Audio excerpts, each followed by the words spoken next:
জয় গুরু বন্দে পুরুষোত্তমম। পরম প্রেমময় শ্রী শ্রী ঠাকুর অনুকূলচন্দ্র একদিন আলোচনা প্রসঙ্গে বলেছেন, আমরা কেন দুঃখ পাই। শ্রীমুখে উনি বলেছেন মানুষ দুঃখ পায় মন থেকে। যদি মানুষ মনের সৎ ব্যবহার করত, ওর মন 16 আনা ইষ্টে নিবেদন করত, তাহলেও দুঃখ পেত না। মানুষের দুঃখ মন থেকেই আসে। সত্যিই তো, আমরা যদি ঠাকুরমুখী হয়ে উঠতে পারতাম, আমাদের মনটা ঠাকুরকে দিতে পারতাম, আমাদের কিসের দুঃখ থাকতো। দেখা যায় আমরা ঘুম থেকে ওঠার পর থেকেই আমার মা, বাবা, ভাই, বোন, আমাদের আত্মীয় স্বজন, পরিবার পরিজনদেরকে কী করে ভালো রাখবো, কী করে আমরা রুজি করব, রোজগার করব, কী করে আমাদের টাকা আসবে, কী করে আমরা ভালো থাকবো, কী করে আমরা আরও থেকে আরোতটা হয়ে উঠতে পারবো, আমাদের ঘর হবে, সংসার হবে, বাড়ি করব, গাড়ি করব, এইগুলো নিয়ে আমরা ব্যস্ত হয়ে পড়ি। কিন্তু দিন দুনিয়ার মালিক যিনি, যাকে চাইলে আমাদের সব কিছুর চাওয়া ঘটবে, যাকে আমাদের মনটা অর্পণ করলে সব কিছু আমরা পাবো, আমাদের দুঃখ দূর্ণ সব কিছু গুছিয়ে যাবে, আমরা সব কিছু পেয়ে যাব, সেই দিন দুনিয়ার মালিক আমার পিতারও পিতা যিনি আমাদের পরম পিতা, যার দয়ায় চন্দ্র সূর্য উঠছে, যার দয়ায় দিনরাত্র হচ্ছে, যার দয়ায় আমরা শ্বাস প্রশ্বাস নিতে পারছি, যার দয়ায় হাওয়া চলছে এই পৃথিবীতে, তাকেই আমরা ভুলে থাকি, তাকে আমরা এক আনাও মনে রাখি না।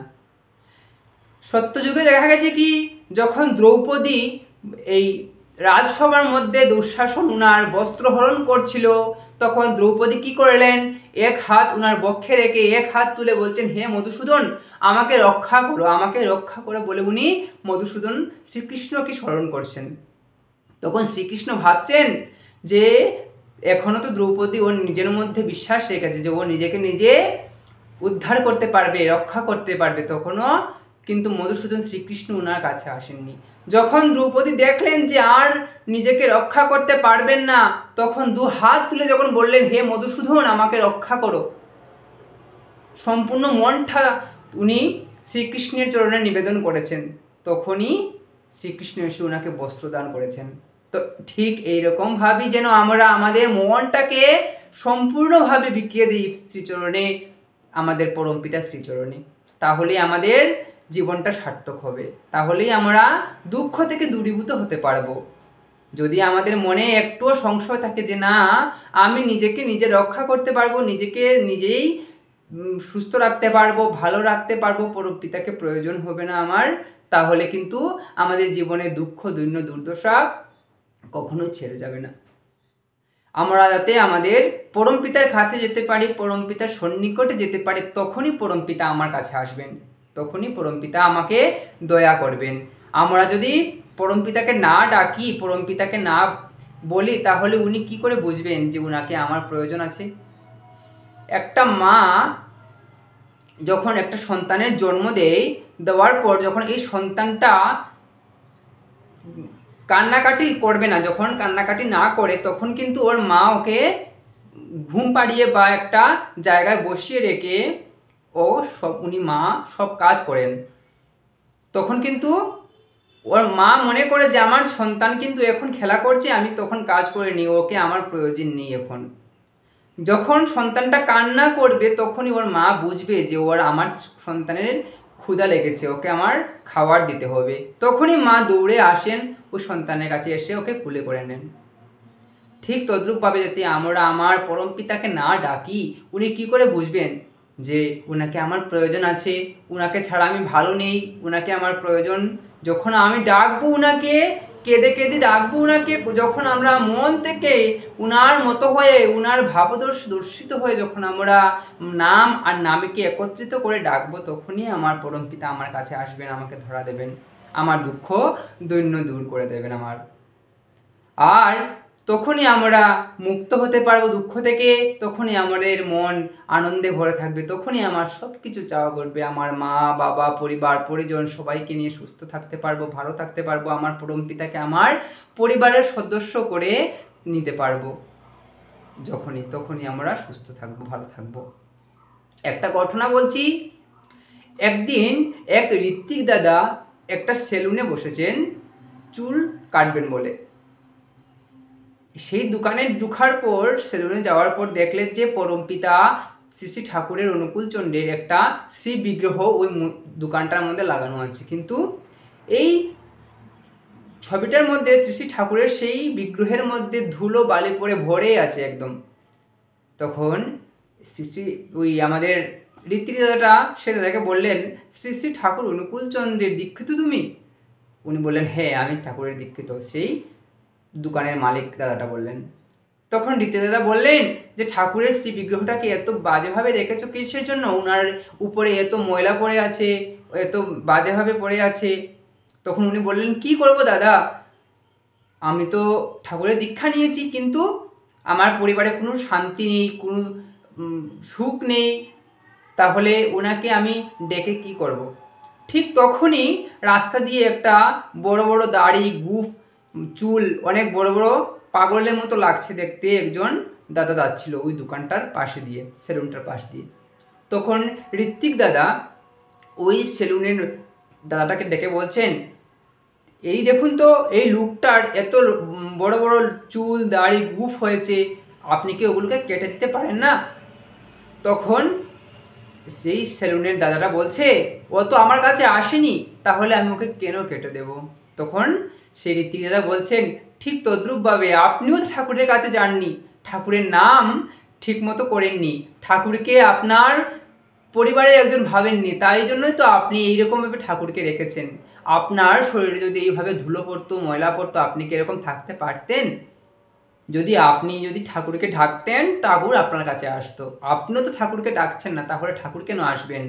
আপনি যখন ভাবছেন যে ওই দাদাটা আপনার কাছে আসেনি, আসলে আপনি চুল কেটে দেবেন, তো ঠাকুরও তো এইভাবে বসে আছেন যে আমার সন্তানটা আমার কাছে আসবে, আসলে আমি ওর দুঃখ দুর্ন সব দূর করে দেব। ঠাকুরও তো আমাদের কাছ থেকে ভালোবাসা চান। আমরা যদি ভালোবাসা দিয়ে ওকে ডাকি, ওনাকে ডাকি, তাহলে তো উনি আমাদের সব চাওয়ার পাওয়া ঘটাবেন। উনি তো জানেন আমাদের কিসে মঙ্গল হবে।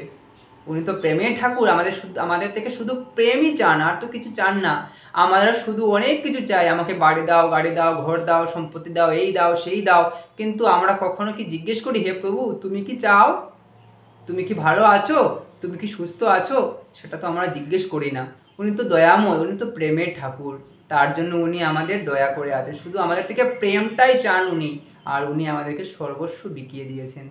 আমাদের যাতে একই চরম হয়, একেই আমাদের সব কিছু হয়, তাই যেন করি। আমরা যদি আমাদের সংসার, পরিবার, পরিজন সব কিছু নিয়ে ব্যস্ত হয়ে পড়ি, পরমপিতাকেই ভুলে যাই যেন যদি, তাহলে আমাদের কিছুই হবে না। আমরা যদি 15 আনার সময় আমাদের পরম প্রেমময় শ্রী শ্রী ঠাকুরের জন্য নিবেদন করি, আর 1 আনা যেন আমাদের সংসারের জন্য খরচ করি, তাহলে আমাদের জীবন সার্থক হবে। ঠাকুর বলেছেন, সংসারে থেকেই আমরা ঠাকুরের হয়ে উঠতে। এক হাতে করো কর্ম, মুখে বলো হরি, মানব জন্ম তোমার যাইবে তরি। আমরা হাতে যেতে কর্ম করি, এক হাতে কর্ম করব, এক হাতে ঠাকুরের কাজ করব। আমরা নাম করে যাব অজপা নাম, আমরা কাজ করব, আমরা কথা বলবো, আমরা ঘুমাতে যাব, আমরা হাঁটবো, চলবো, ফিরবো, যখনই আমাদের মধ্যে আমাদের ভিতরে নামটা চলতে থাকবে, নাম বন্ধ হয়ে চলবে না, তাহলেই আমাদের সেই যে ঠাকুর বললেন, আমাদের মনটা যদি ইষ্টে নিবেদন করতাম, তাহলে আমাদের দুঃখ দৈন্য সব দূর হয়ে যেত, তাহলে আমাদের মনটা ইষ্টমুখী থাকবে, তাহলে আমাদের দুঃখ আমাদের ছুঁতে পারবে না। পরম প্রেমময় শ্রী শ্রী ঠাকুর শ্রীমুখে সে কথা বলেছেন আমাদের, যদি আমরা আমাদের মনটাকে ইষ্টে নিবেদন করতাম, তাহলে আমাদের দুঃখ আমাদেরকে ছুঁতে পারতো না। তো আমাদের ইষ্টে নিবেদন করতে হলে আমাদের সেইগুলি করতে হবে, যাতে আমাদের দুঃখ দূর হয়ে যায়, আমরা শ্রী শ্রী ঠাকুরের হয়ে উঠতে পারি, ঠাকুরমুখী হয়ে উঠতে পারি, আমাদেরকে ঠাকুরের ভাবে ভাবিত করতে পারি, আমার মনটাকে ইষ্টে নিবেদন করতে পারি, তবেই আমাদের জীবন সার্থক হবে। আমি কিছুই দেব না আর শুধু পাবো, তাহলে তো হবে না। আমি ভালোবাসি কিন্তু প্রিয়ের জন্য কিছু করতে ইচ্ছে করে না, তা বলা যেমন, আর সোনার পিতলে ঘুঘুও তেমন। ঠাকুর শ্রীমুখে বলে, শ্রীহস্তে লিখিত সত্যানুষ্ঠান গ্রন্থে বলেছেন সেই কথাটা। আমার প্রিয়ের জন্য কিছু করতে ইচ্ছে করে না, অথচ তাকে আমি ভালোবাসি, সেই কথা বলাও যা, আর সোনার পিতলে ঘুঘুও তা। তাই আমরা যাতে পরম প্রেমময় শ্রী শ্রী ঠাকুরের জন্য 1 আনা করতে পারি, তাহলে উনি আমাকে 16 আনা পাইয়ে দেবেন। পরম প্রেমময় শ্রী শ্রী ঠাকুর শ্রীমুখে বলেছেন, আমি পিতা শিবচন্দ্রের ছাওয়াল বলছি, যে আমার জন্য 1 আনা করে আমি ওর জন্য 16 আনা করি, কারো কাছে ঋণী থাকি না। শ্রী ঠাকুর শ্রীমুখে এই কথা বলেছেন। তাহলে আমাদের কিসের ভয়? আমরা পরম প্রেমময় শ্রী শ্রী ঠাকুরকে পেয়েছি, উনি যিনি শুধু প্রেমের কাঙ্গাল, আর কিছুই চান না উনি। তো ওনাকে প্রেম দিতে আমাদের কি ক্ষতি? ওনাকে আমরা প্রেমের জালে আঁকড়ে ধরে বাঁচতে কিসের ক্ষতি আমাদের? আমাদের জীবনটা সুন্দর হবে, আমাদের মন কমল হবে, হৃদ কমলে পরম প্রেমময় শ্রী শ্রী ঠাকুরকে বসাতে পারবো, তবেই আমাদের জীবনটা সার্থক হবে। যদি আমরা ঠাকুরের হয়ে উঠতে পারি, ঠাকুরের চরণে আমাদের মনটা নিবেদন করতে পারবে, আমাদের দুঃখটা দূরীভূত হবে। তাই সকলের কাছে অনুরোধ, আমরা 16 আনা মন যেন পরম প্রেমময় শ্রী শ্রী ঠাকুরের চরণে অর্পণ করতে পারি, তাহলে আমাদের জীবন সার্থক হবে, সুন্দর হবে, উজ্জ্বল হবে। আমরা সৎসঙ্গের আশ্রয় থেকে আমাদের জীবনটাকে মধুময় করতে পারবো। জয় গুরু, বন্দে পুরুষোত্তমম।